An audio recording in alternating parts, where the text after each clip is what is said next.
Hi friend, I am Margot Starbuck. When I attended my first writing conference, I heard one thing loud and clear from all the publishers. They didn't want to work with writers and make them famous. They wanted to work with writers who were already reaching readers. I can tell you this was quite sobering for an eager beaver who had 0 followers. Sidebar, about these communicators who are already reaching readers, you know who these authors are. They are pastors of megachurches. They're famous celebrities. They are wildly popular podcasters. They're YouTube sensations. They're professional athletes. Publishers want to work with authors who are already reaching readers. If that feels like a little bit of a catch-22, you have understood correctly. And that's why I'm going to give you a little workaround on that one. So I go home from this conference and I noodle on it for a minute, how I'm going to build my platform. I tried blogging, wasn't for me. I had some speaking gigs, but not enough. And so I decided to pitch articles to something called magazines that used to be made out of paper and are now largely online. In that first year, I pitched 300 articles.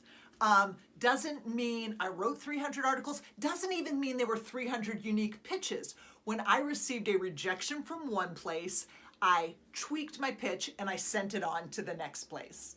Rather than hustling to get people to pay attention to me, I capitalized off the platforms that Christianity Today had built, that Relevant Magazine had built, that mothers of preschoolers had built. At the end of the year, I had written a handful of articles. And what that means is that when my agent pitched my book, a memoir, my proposal demonstrated that I was reaching readers. Vanitha Reisner, author of Walking Through Fire, has built her own email subscription list through the articles that she's had published online. She explains, when I write for Desiring God, I usually get 30 to 40 new subscribers, depending on the article. And over 80% of my subscriber list came from guest posting. When you pitch and publish articles online, you reach new readers. So instead of just telling you to publish articles, I want to show you how to do it. First, identify publications that are a good fit for your content.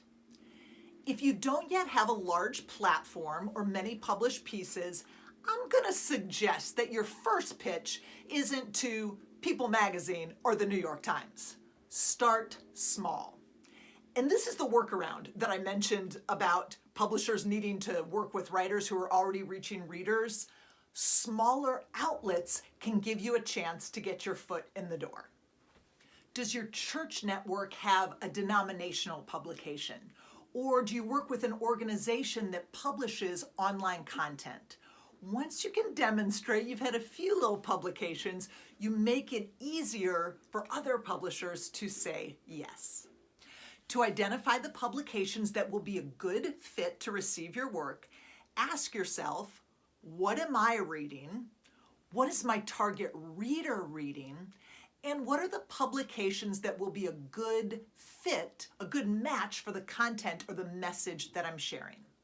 I want you to stay organized by keeping a spreadsheet of the publications you're pitching, when you pitch them, what idea you're pitching them, when you hear back, and when you're published. And if you should happen to get a rejection or don't hear back, wink, wink, just take that pitch, tweak it, massage it, and then send it on to the next place. Second, locate submission guidelines. Most publications prefer for you to pitch your idea for an article rather than submitting a completed article for their consideration. And they'll tell you how to submit your idea. This is your pitch, your query, your cover letter. When you visit the publication site, look for submission guidelines. These are the instructions to follow when you pitch an idea for an article. Sometimes you can just type submission guidelines into the site's search engine. Sometimes in the footer, there'll be a little link that says how to write for us.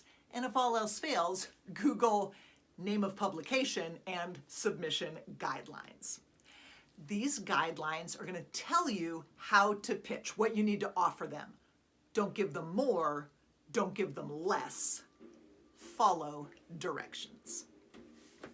Familiarize yourself with the publication.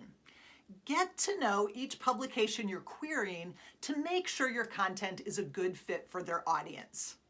Notice what categories they use to organize their content. Browse their articles. Notice who is writing for them. Being familiar with the publication will help you avoid these 3 common pitching mistakes. Don't copy and paste the same pitch to multiple outlets. They can tell. The win is to tailor your pitch to each particular publication. Don't pitch something that's off-brand for the publication. One editor explains, "My pet peeve is when I'm sent something from a person who has never read our blog. When it seems like I'm being spam queried, that annoys me." Similarly, don't pitch something that is so spot on that they recently published that very thing.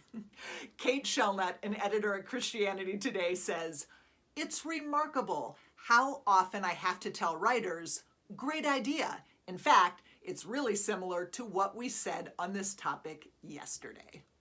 Know and serve the publication's audience. When you're pitching articles, it's not about you. And actually, it's not even about your big idea. Rather, it is all about the reader. A publisher's priority is always to serve their readers. So you make their job easier when you offer them content that has value for their audience. Say something other writers aren't saying. Just like a book needs to offer a compelling premise, the article you pitch also needs to offer a unique angle. If you're not saying anything new or fresh about prayer or culture or suffering or adoption, you're making it more difficult for a publisher to say yes. Craft a premise statement for your pitch and for yourself, showing the fresh or unique angle that you're bringing to the piece. Demonstrate that your big idea offers value to the reader. Craft and send your pitch. Once your big idea for your article has that slant or a fresh edge, it's time to craft your pitch. Because an editor's inbox is already full, with pitches from other writers, offer a communication that is courteous and concise. Use as few words as possible to communicate most effectively. And I want your pitch to include 5 elements. First, make a personal connection. When possible, address an editor by name, and sometimes writer friends can help you determine the best person to pitch. Next, hook and hold the reader's attention. The job of your pitch is to earn and keep the reader's attention. An effective way to do that is to launch with a brief vignette, a surprising statistic, or another captivating hook that can pique the editor's attention. Get to the point. Don't delay the reason for your communication so that you can dazzle the editor with a big reveal at the end. Nope. Do not have a big dramatic wind-up before the pitch. Make it plain why you're writing and what you're offering. Identify the reader's felt need and the fresh idea you're proposing that will meet it. Remember how the publisher's #1 priority is the reader? Demonstrate not only that you know the reader and his need, but that you're offering a unique angle that meets the reader's need, solves her problem, offers value to that reader. Finally, demonstrate competence. From the moment he reads your name in his inbox, an editor is wondering who you are. And he's asking himself 2 questions. Does this writer have experience? Is this writer capable? And friend, this is exactly why I encourage every writer to have a website dedicated to his or her work as a professional communicator. Don't give the editor more work by making them Google you. Instead, offer evidence showing that you are the right writer for this piece, and then give them that link to the site that demonstrates your experience as a communicator. At the end of your pitch, thank them for their time, let them know that you look forward to hearing from them, and when you are certain your communication is error-free, hit send. But then what? What if I don't hear back? Not all editors have the bandwidth to reply to every query. And when they do, they're not always able to give you every reason that it wasn't a fit for their publication at this time. So if you don't hear back after 3 or 4 weeks, move on, tweak your pitch, and send it someplace else. Writer friend, if your first pitch gets rejected, just know you're in very good company. A lot of us have had to hustle and pitch and pitch and pitch and pitch in order to get a few things published.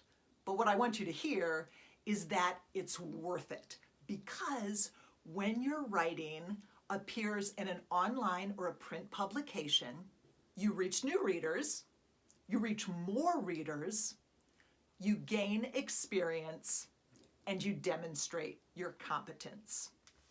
Batter up, it's time to start pitching. You got this.